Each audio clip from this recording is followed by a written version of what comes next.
this is the day to do it. Because this is not a speech. This is not a program. We don't have a script. We're just two men here who have an opportunity to make a difference in your life. My short background is this. My mother raised me. And when she raised me, the only thing I want to do is make my mother proud. But I don't have a man to show me how to make my mother proud. So what that meant is I treated any man that I met in a bad way. I tried to do everything I could in school to get good grades, and I tried not to ask for too much because I didn't want to put my mother out. But then there came an age where, sometimes you can see your family in a certain situation and you want something different. You understand what I'm saying? In other words, I want those shoes. I don't want those shoes. I want those clothes. I don't want those clothes. And even though my mama was giving me that stuff, I could see that my mama was stressed up and strained up, and so I made up in my mind, man, I'm going to try to be successful. But when it happened, I didn't have a good perspective of what successful was. But they gave me 55 ads from the jury. I got that 55 instead of them giving me a life sentence because of my mama. And the last thing I'm going to share with you, when I hit the penitentiary, I just felt like, man, they're going to love me. They're going to love me in the penitentiary. I can think, I can fight, I'm going to get me a woman, we're going to be live. I didn't realize that God would step in and change my heart. So instead of getting involved with the phones and the women and the dope, I got involved with the people around me. And what that meant, from the most racist dudes to the child molesters to the most aggravated gang-affiliated dudes, I tried to help for the last 25 years that I spent in prison. And what that meant is I try to get to know you and just say, how can I help you in an area where you need help? Because everybody don't get here overnight. People look at the outside and that's all they see, but they don't see the inside. Like when you look at, if you looked at my record, it's not a good record. It's not a good record. And that's how I looked at other dudes. I said, maybe it's some cats like me that you just got caught up. Not blaming nobody. Nobody made me do nothing. But when I got caught up, I didn't have nobody explaining to me. How you explaining? You tell me I'm supposed to be happy, but I'm broke. If I'm broke, I'm not happy. And then when I'm looking at my mama, and I'm like, dang, that's messed up. Because the thing about prison, anybody you mess with that's been to prison, what they're not going to tell you is some stuff you can't do in prison. You can't help your mom and daddy. You can hustle all day long. I'm talking about dudes who make thousands of dollars in the penitentiary. They still can't pay a regular mortgage. You can't protect your daughter in prison. You can't keep your wife in prison. She might stay, but it won't be because of you. I know y'all young, but what I'm saying, prison will rob you of the opportunity to help the people that you love, and you don't care about that when you're ripping and running. You don't care about that when you're making money. You don't care about that when you're clubbing, but when you sit your tail down and say, I'm really not scared of this, but I want to help my mama, and I can't help my mama, what you gonna do?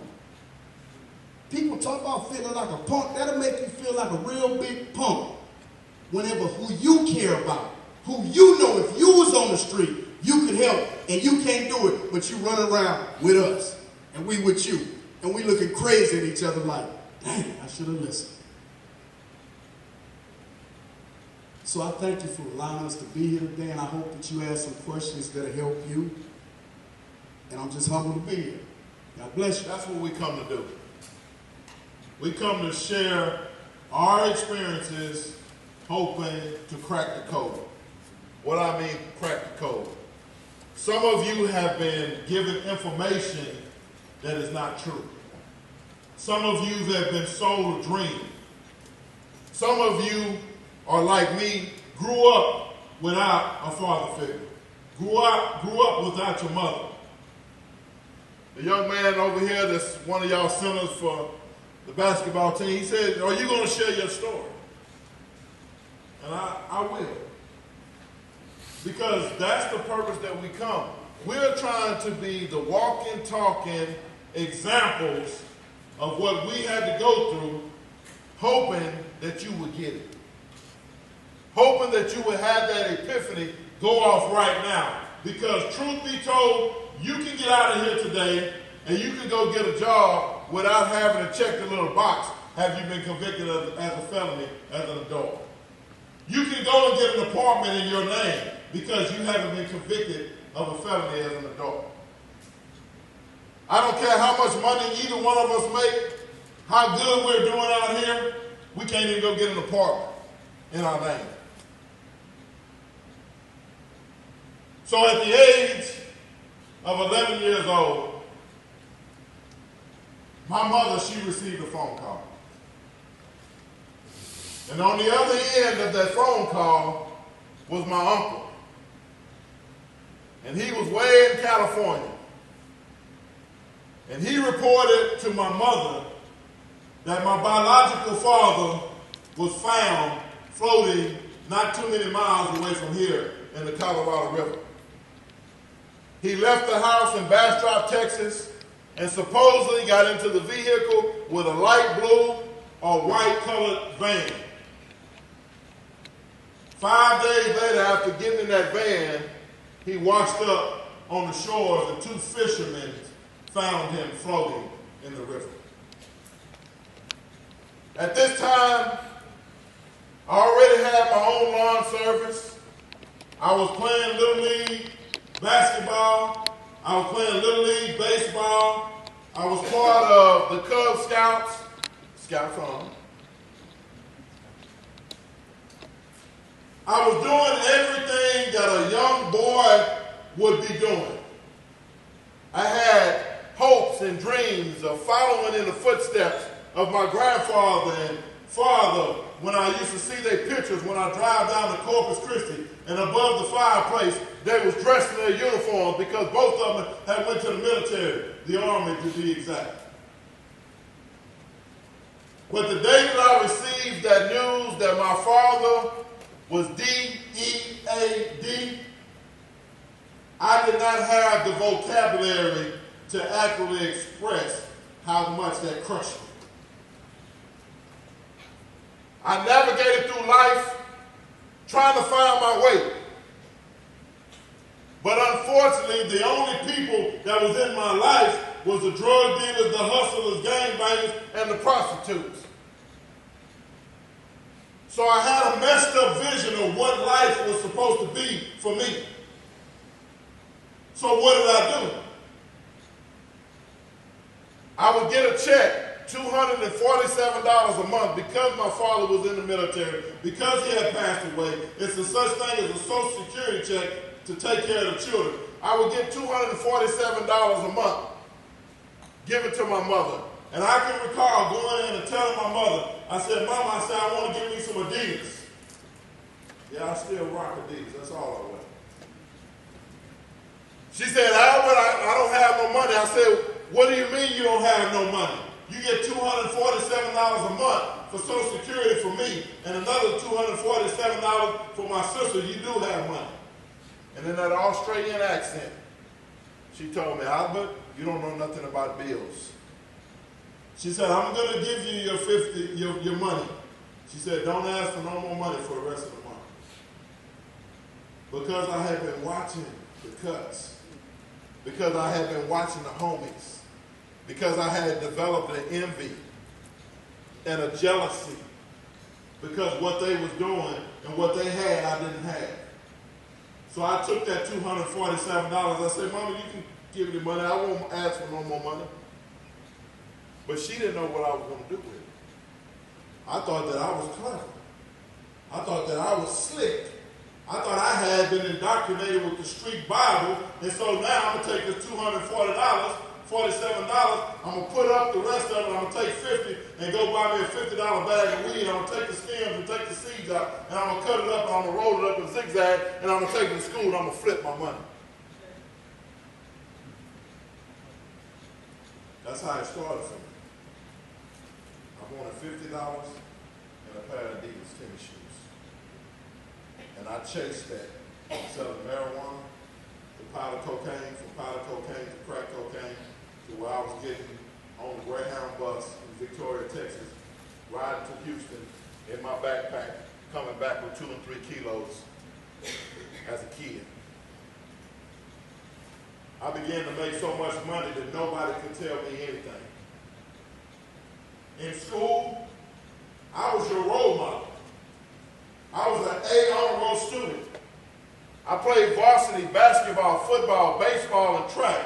My sophomore year, I was already getting offers to go into college.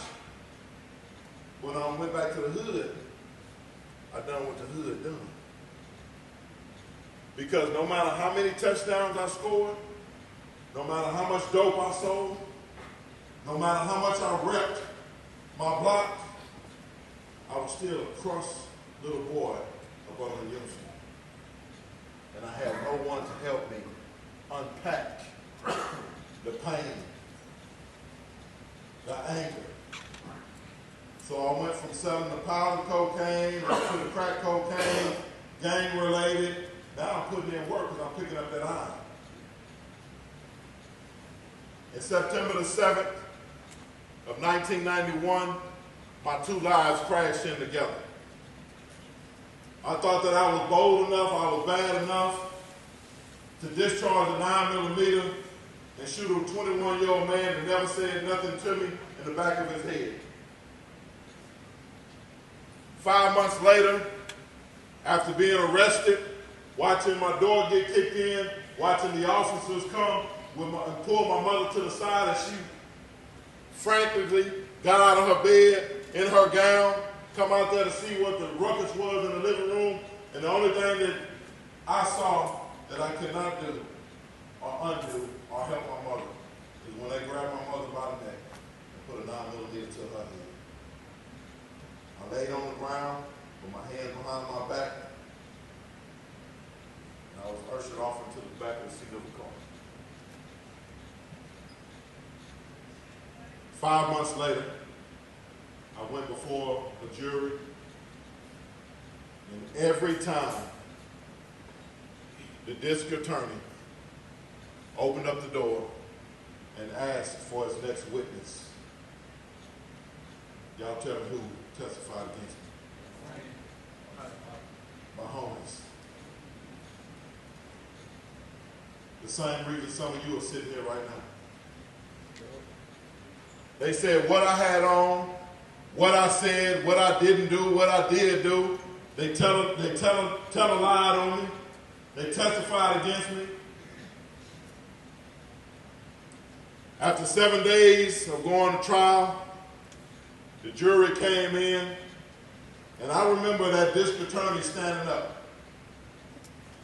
And he looked at the jury and he said, if you want to send a message out, and he began to name the different gangs that was running the streets when I was growing up, and the gang that I was a part of. He began to throw them out. He said, if you want to send a message to them, and I'm not going to glorify them because some of y'all are gang related now. And if no, nice try, wrong guy. I'm not going to glorify it, but I remember him saying, if you want to send a message to them, give this young man a life sentence and a $10,000 fine. He said the name that we've heard over and over and over again is Albert James Yancey III. Albert James Yancey III. He said, but only 3 times have we mentioned the guy that he killed. Show him the same mercy that he showed the victim. The jury deliberated for maybe 15 minutes, came back, and they gave me a life sentence and a $10,000 fine at the age of 17 years old. What do you do at 17 years old when the only way that you have the possibility of being reviewed for parole is that you have to do 15 years? I don't care what your good behavior is, how many degrees you earn, how much you stay out of trouble, how much you become the model inmate. You cannot see parole until after 15 years.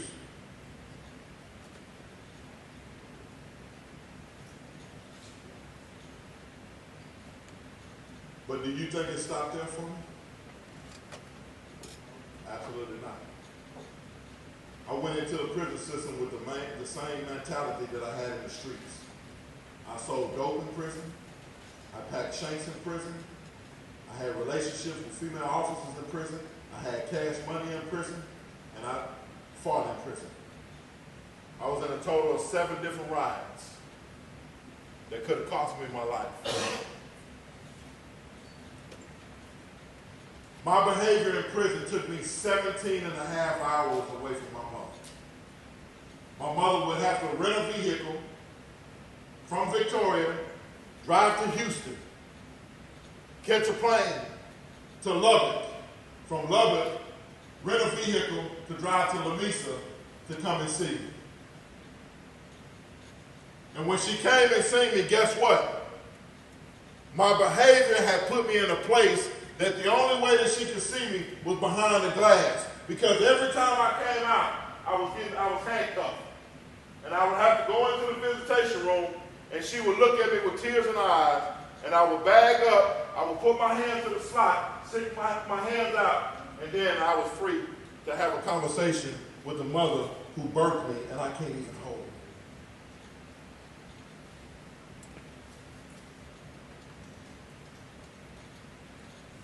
While I was in administrative segregation in Lamesa, there was a guy who his hustle. In prison, everyone has a hustle. I don't care if it's drawing, tattooing, cleaning cubicles, cleaning cells, washing clothes, baking cakes. Everybody has a hustle. This guy's hustle in administrative segregation was this. He would take milk cartons and he would collect them and he would save them.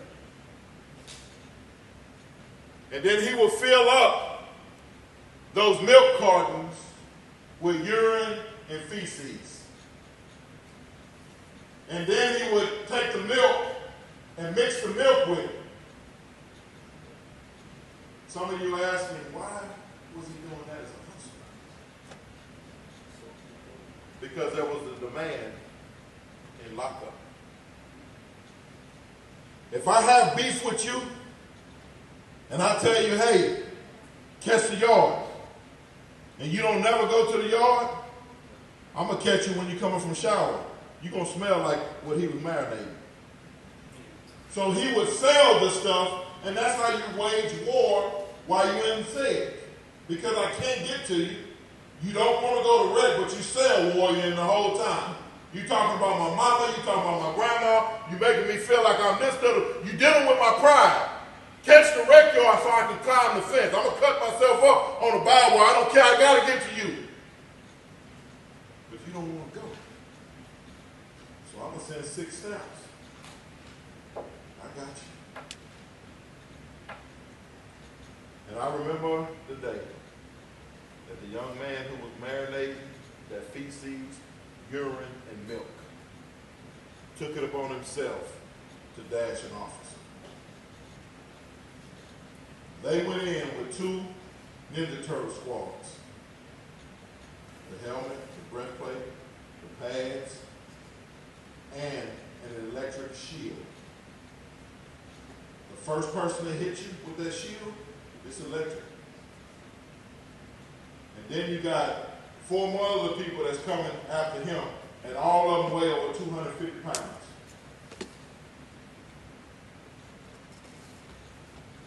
I don't care how much shampoo you put on the floor, how much water you put on the floor, that was our game. Oh, you gonna come and get me? So they'll fall over each other. At the end of the day, they're gonna get you. So I watched them literally beat this guy. And I became very angry. And the reason why I became angry, because in this environment, we developed a brotherhood. We look at each other like being family. Whether you're from Dallas, you click up with the dudes from Dallas. If you're from Houston, you click up from the people from Houston. If you're black, you stay with black. If you're white, you stay with white. If you're Hispanic, you stay with Hispanic. And so this guy that was going through what he was going through was my brother. And I began to punch on the door. And I began to kick. And I began to cuss. And I began to fuss. To the point to where my hands and my feet were saturated with blood. And I remember sliding down to the floor in that administrative segregation cell and telling myself I didn't want my chapter to end like that. And there was something deposited in me that I did not even know existed until I began to examine my life. And that was when I was 5 years old. I had to stand there and watch my mother as I stood there with cowboy boots on, no socks, with Spider-Man drawers on, an adult man beat my mama till blood was coming out of her nose and her eye sockets. All 119 pounds of my mom, she took as much as she could take. And I sprinted over there as a little bitty old boy, and I can remember that as it was yesterday, and I'm trying to fight away. And he turned around to make a dash at me.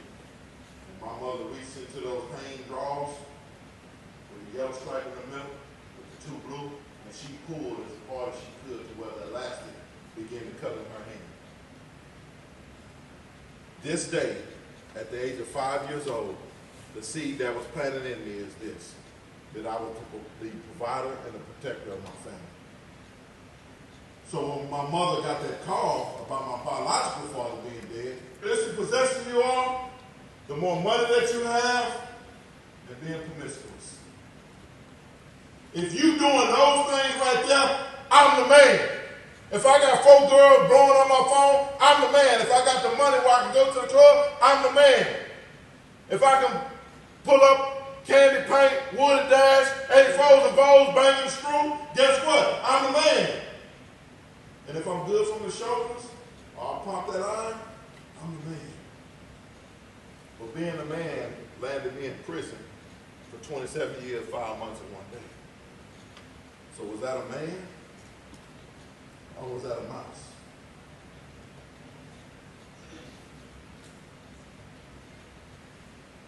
So I navigated through the prison life after doing all that time and having that epiphany. And I woke up and I said, I don't want my life to end like this. I began to make changes in my mind.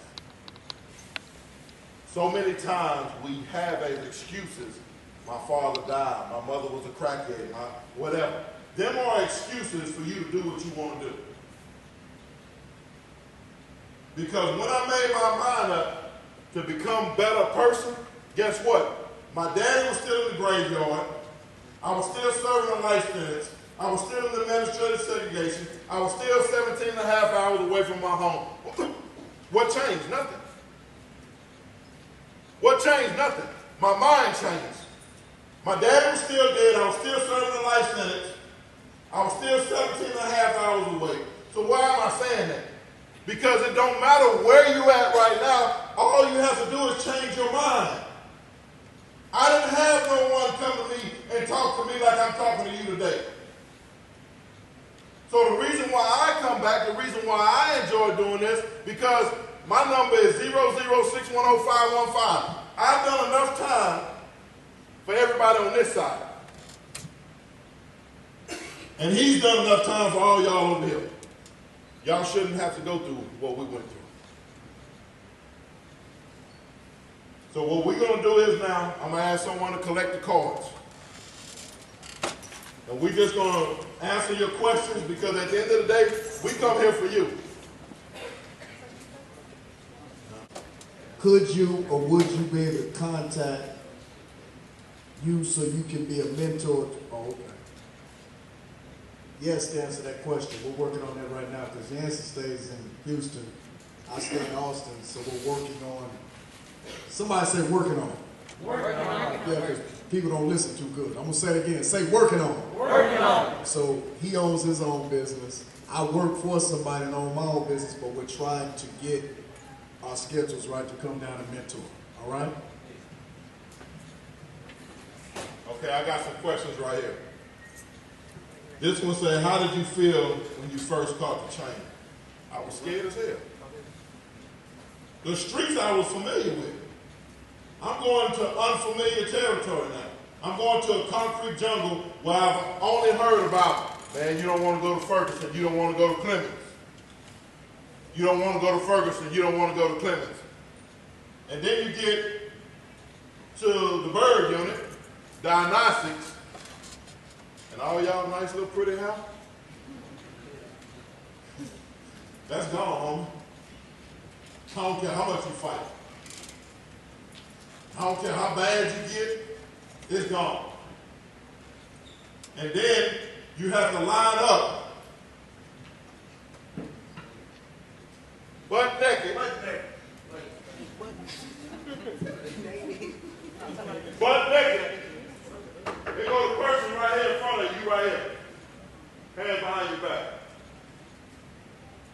So this person is talking and not paying attention to the line moving, but you behind, and the line moving, you watching, you follow that line move, what's going to happen?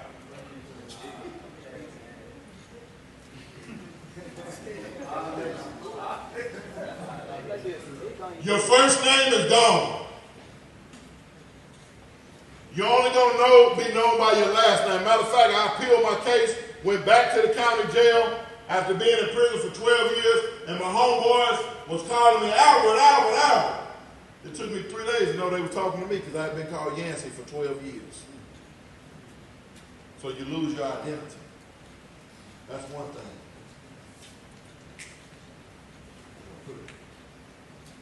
How much does the phone cost? Which one are you talking about, a legal one or a illegal one? Legal. A legal phone, they can run anywhere between $1,600 to $2,000. iPhone. For what they call them? No, Flip phone. drop phone. What they call them? Yeah, a burner. A burner, yeah, a burner. But whoever has that, so now on the walls in each day room they have telephones now in the prison system, and most of the units are going to tablets now. So if your family members, if they think enough about you, they will register their number for you to call, collect, or you can buy minutes off a commissary and buy. But whoever is thinking about a legal phone going into prison, you're already talking about picking up another 99 years. Because if you get caught with the phone, that's a felony. And you never can say that you won't get caught with the phone, because 99% of the people I've seen get caught with the phone, their homeboys told them.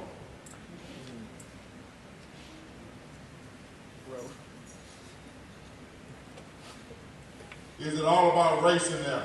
99% of Texas Department of Criminal Justice is about race, whoever asked that. On this level right here, you probably could be cool with the African Americans. You could probably eat with them. But when you're in prison, your people are going to pull up on you, and they're going to tell you don't eat with the black people. You can say that, but they're going to make sure you don't eat with them. What if you black and white? Hey, that's me. You didn't know that, did you? You black and white, Ram? I'm black. I don't run with nobody. I run by myself. My homeboys testified against me. So that taught me in the county jail that running with somebody ain't the way to go. Because the same way they run with you, they're going to run from you. What do the young people do when they first get in there? Just tie your shoes up. That's all I can tell you.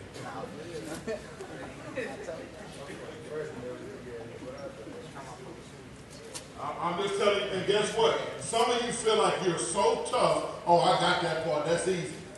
But guess what? You're going to be fighting until they get tired of fighting.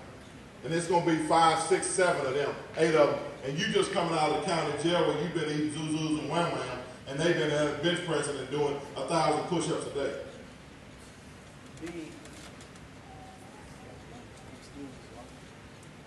I'm just being honest with you. One thing that I'm not coming here to do, I'm not coming here to scare you. Because y'all already passed the age and the stage of being scared. Y'all gangsters, y'all bad. Y'all know it all, y'all got it all figured out. But when you get in there, this is a different culture. Y'all in Camp Cupcake right now. It's pre-K. I'm scared, man. Y'all at Camp Cupcake, I'm being real. When we drove up, he asked me, he said, man, they got bounce houses here? Y'all playing in bounce houses and PlayStations. You don't have that at TDC. You be lucky if you even get any outside break. They so short-staffed.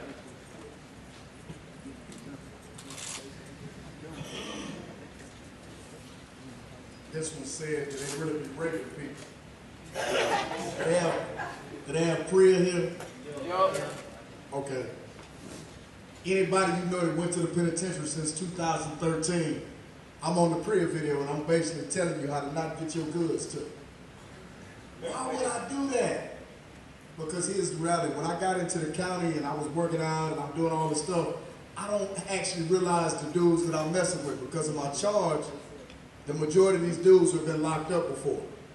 And if I tell you that, I'm trying to put it in a good way. Like when you do time, when y'all looking at each other, it's certain caliber dudes you mess with and certain caliber dudes you don't mess with. Does that make sense?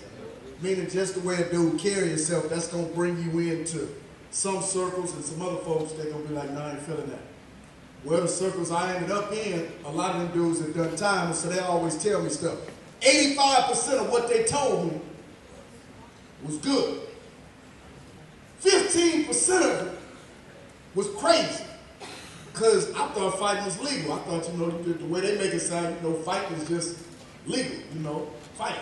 No, you get a case, you get in trouble, you get put in solitary for fighting. I didn't know that. The raping part. Don't think rape. I'm gonna give you a true story. I'm gonna give you a true story how one dude raped people rape.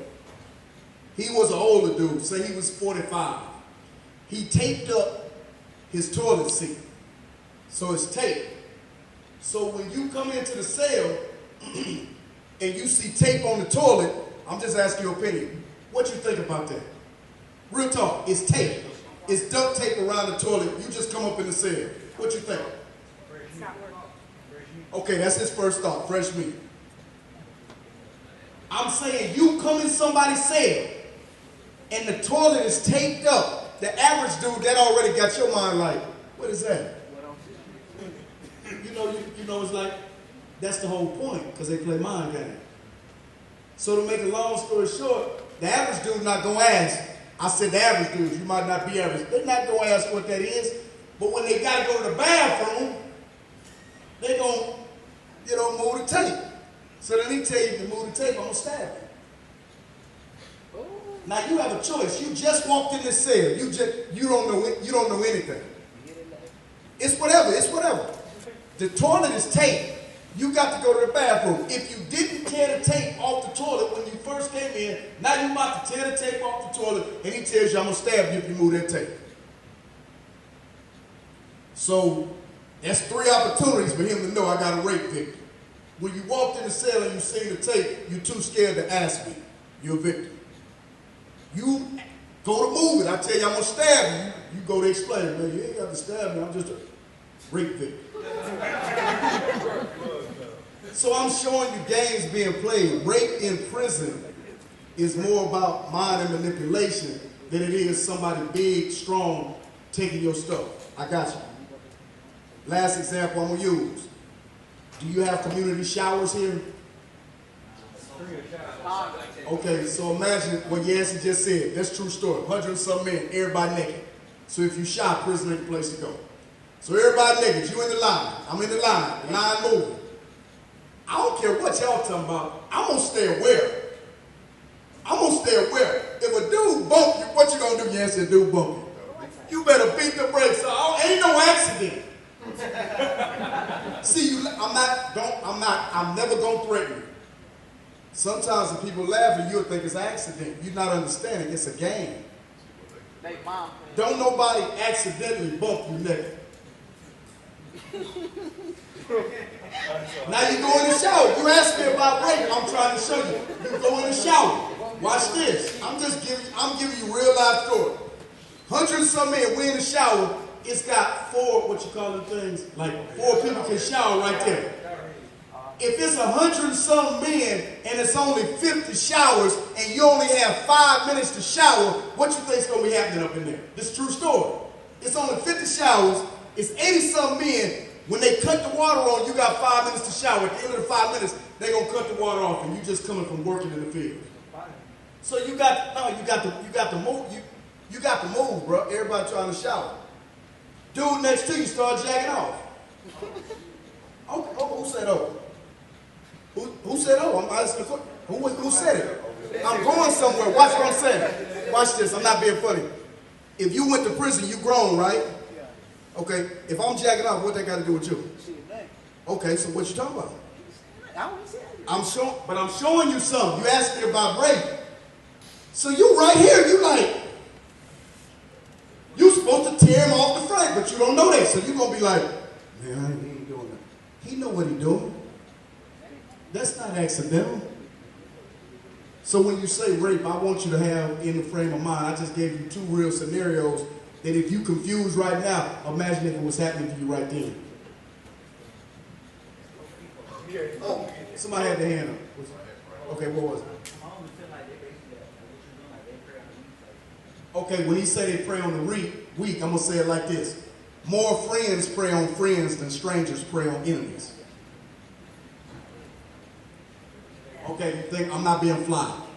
More people who, just because I knew you, before you got there, we knew each other in the world. You don't know what I am in the penitentiary. I might be a full-blown girl in the penitentiary. What that means is I look the part of a man, I play the part of the man, but at night, I'm scared to get beat up, so I'm going to get my booty up. So when you come and you like, I'm not using, I'm just saying, all you know is what you look like, homeboy, what's up? Yeah. But you don't know what he's been doing. And I'm not talking about him. I'm not putting him on. I know you play like that. I ain't playing with him. More friends turn out friends than enemies rape strangers.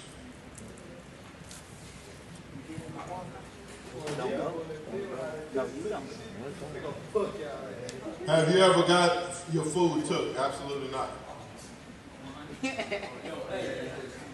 Don't never play with another man's food.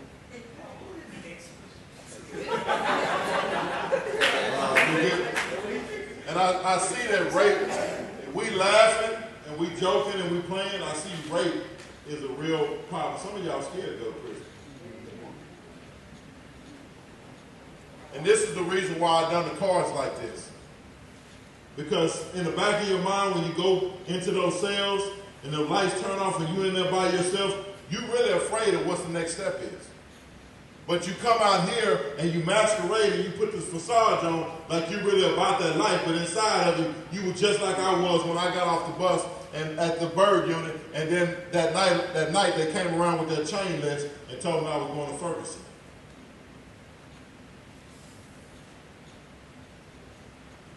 Do people fight every day?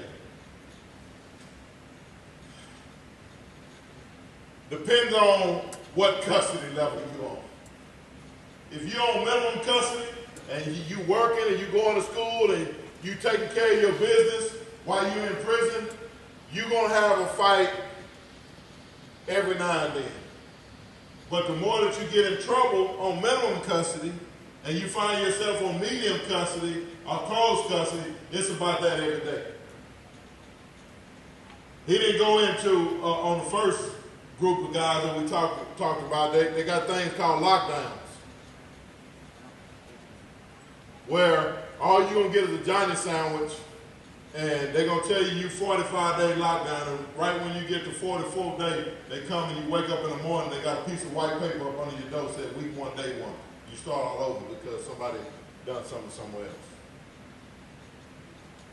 What you mean? I'm going to come over here where you understand. The lockdown was supposed to last 45 days, right? 44 days have gone past. You filling out your commissary list. You've been laying on your clothes that you pressed and laying on them for the whole 44 days. And then you go to sleep. Tomorrow we get to go to the store. Hey, it's all we going first. And boom, boom, boom, boom, boom. And then when you wake up, they got a white sheet of paper. You start your 45 days all over again. They have lockdowns here, but they're allowed out there still. Because it's somebody else? Yes, sir. What you gonna do? I mean, you study saying that they got you messed up. What can you do, bro? You gonna find something to do? You're gonna be line 3, level 3, where they only give you tooth powder and a piece of lye soap. Yeah. When you get in there, see, you at Camp Cupcake right now. You can talk that. And I was way in Victoria, Texas, and the cries that I heard from my grandmother, who stayed on 400 Pacific Street in Bastrop, Texas. It's like she was in the same room with me. I had to walk with that reality echoing in the back of my mind of what I had done to my family. This is the reason why I asked you to write what we asked you to write on your heart. Because your choices is just not about you.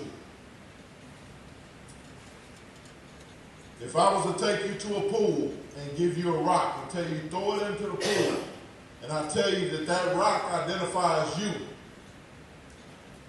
look at the ripple effects of everybody that your crime has touched,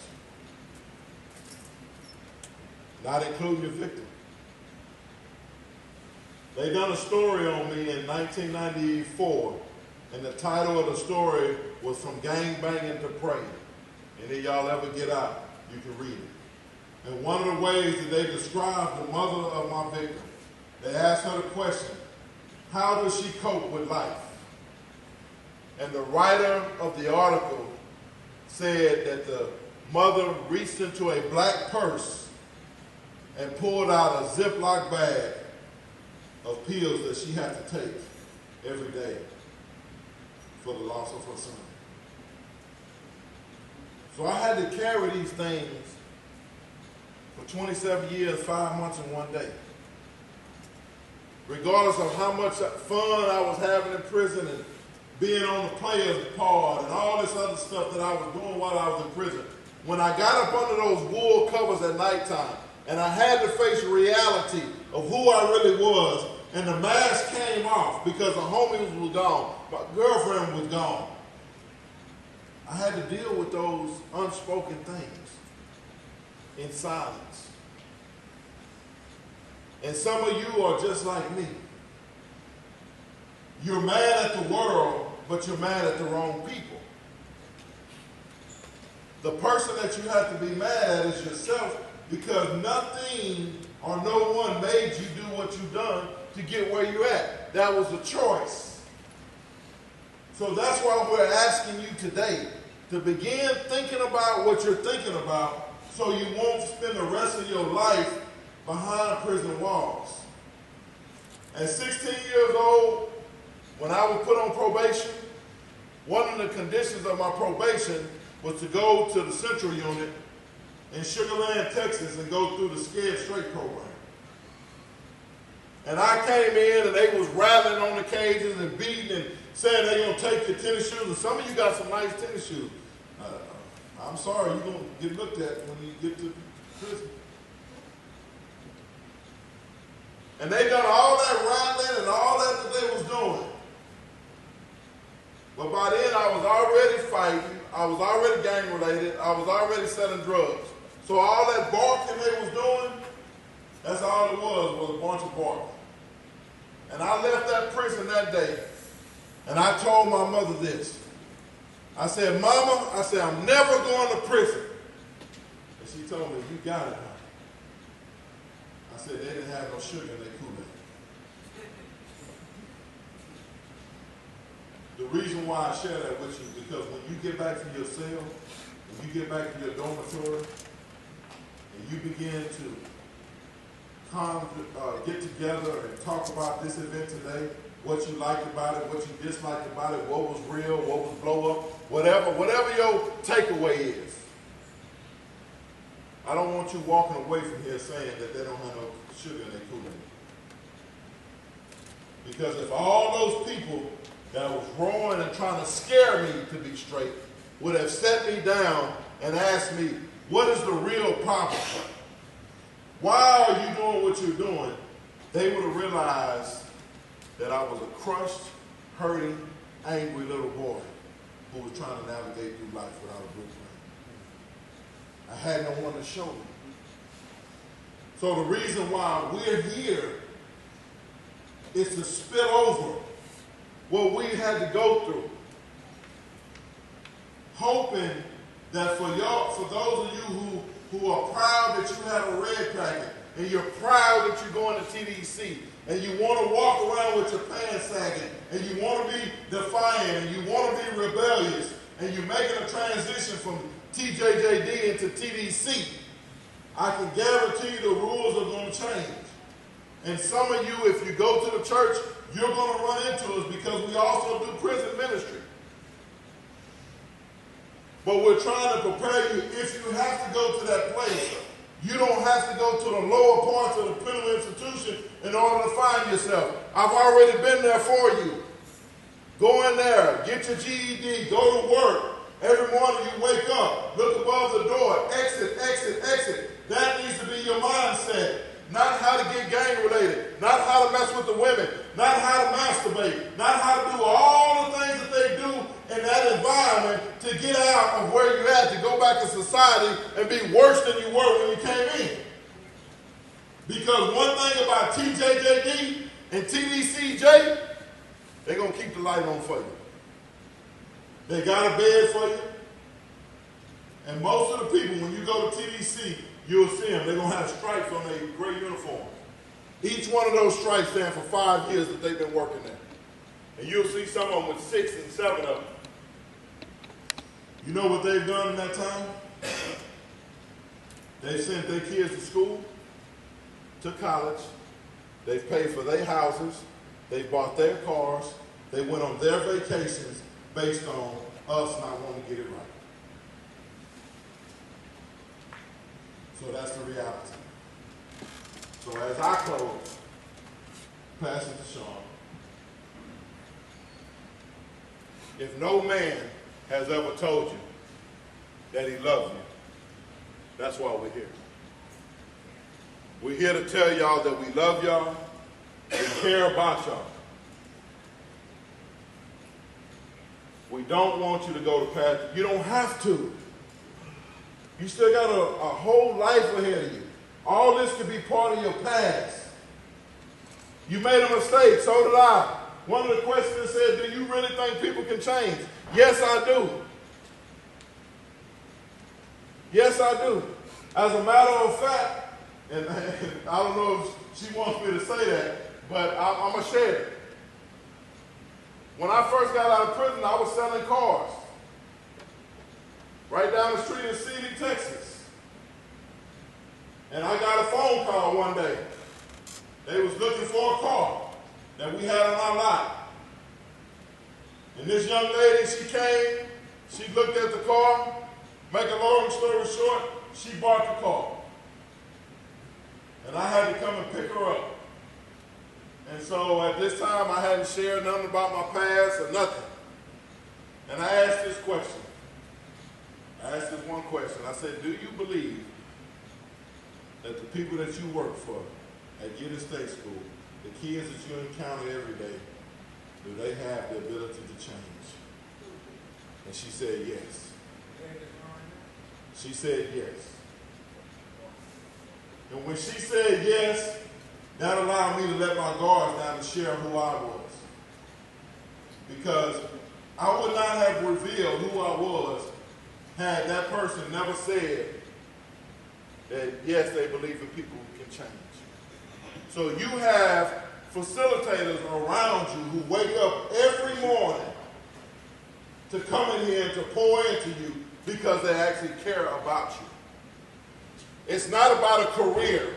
It's not about job security. It's because why? They want to change the direction, the trajectory, the pathway that you're on, because why? They see in you better. But until you have me on that heart that I gave y'all, until you realize your own value, you're going to continue to run amok. You're going to continue to run behind people who don't give a damn about you. And if I ask you who was your girl and who was your homies, 99% of you can give me a whole list of people that you was cool with, that you ran with, that you banged with. But since you've been here, you haven't got a letter from them. They haven't came to see you. They ain't even rolled by your mama's house to see if she okay. They ain't even asked her, does she need $10 to send to you? Or $20 to fill up her gas tank so she can come see you? But you risk so much to find yourself living in conditions that's not conducive to human beings. So again, I love y'all, man. I thank y'all for y'all time. I love you too. Appreciate it, bro. We here for y'all.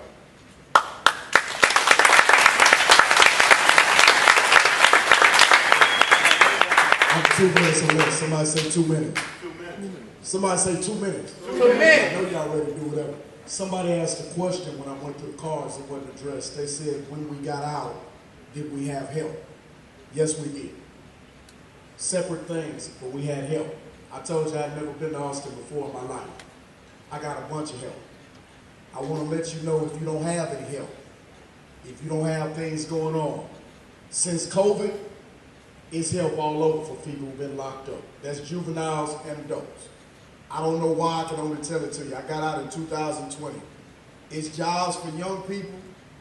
It's jobs for old people who have records, who've done something wrong.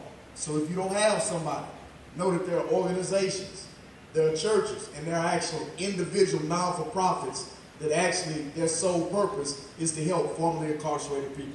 Everybody got that? In closing, can everybody here remember 2 years ago?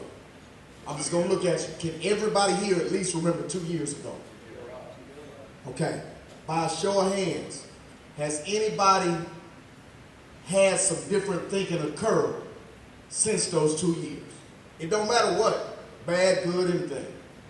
Okay. My only point is this. What you heard today, you're looking at it one way. Whatever way you're looking at it, that's you. All I'm going to leave you with is this. You're going to look back on this day, and the way you see it today, you're not always going to see it that way. And that's just like life. The way you look at things right now, 2 years from now, you're going to look at those things different. My encouragement is you want to look back on those things and smile and not cry. God bless you. All right? I'm big on love. I love you. I just have a hard time saying that because that's just not me. You see, I keep telling you my prison stories. I like to help you. I like to help you because I got paranoid when I was little. I don't want you to keep telling me what you're going to do and not do it. Just do it. But now I'm still working through that. And yes, and then they help me. They be like, man, you need to ease up. You need to loosen up. So I do love you. I do care about you. I might not say it as much, but whatever we can do, and one of those things is to be good examples. That's what we're doing out there. God bless you guys.